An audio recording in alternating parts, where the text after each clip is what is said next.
歡迎光臨太和站，以下係使用引導徑前往客務中心、售票機、增值機、入閘機、月台及無障礙洗手間嘅路線指引。如要前往客務中心，請於閣下現時身處位置後轉，沿引導徑前行至第一個分叉口左轉，然後前行至第二個分叉口左轉，再前行至第三個分叉口右轉，然後一直前行，便可到達客務中心。如要前往售票機及增值機，請於閣下現時身處位置後轉，沿引導徑前行至第一個分叉口左轉，然後一直前行，便可到達售票機及增值機。如要前往入閘機，請於閣下現時身處位置後轉，沿引導徑前行至第一個分叉口左轉，然後前行至第二個分叉口左轉，再前行至第三個分叉口右轉，然後前行至第四個分叉口左轉，再前行，便可到達入閘機。如要前往羅湖或落馬洲方向之月台，請於入閘後沿引導徑前行至第一個分叉口左轉，然後前行至第二個分叉口右轉，再前行至第三個分叉口右轉，然後前行至第四個分叉口右轉，再前行，便可到達往羅湖或落馬洲方向之月台。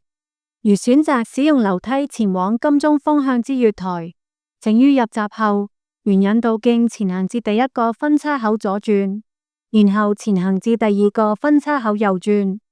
再前行至第三個分叉口右轉，然後前行至第四個分叉口左轉，再前行至盡頭，便可到達通往行人天橋之樓梯。到達行人天橋後，前行至引導徑後右轉，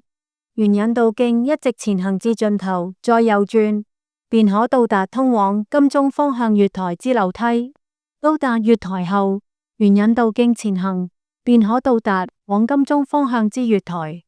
如選擇使用升降機前往金鐘方向之月台，請於入閘後沿引導徑前行至第一個分叉口左轉，然後前行至第二個分叉口右轉，再前行至第三個分叉口左轉，然後前行至門口，再沿引導徑通過兩道門後，繼續前行至第一個位置化右轉，便可到達通往行人天橋之升降機。到達行人天橋後右轉，通過一道門後，沿引導徑一直前行至盡頭，再通過另一道門，前行至引導徑後右轉，便可到達通往金鐘方向月台之升降機。到達月台後，沿引導徑前行，便可到達往金鐘方向之月台。如要前往無障礙洗手間，請於入閘後沿引導徑前行至第一個分叉口右轉，然後一直前行，便可到達無障礙洗手間。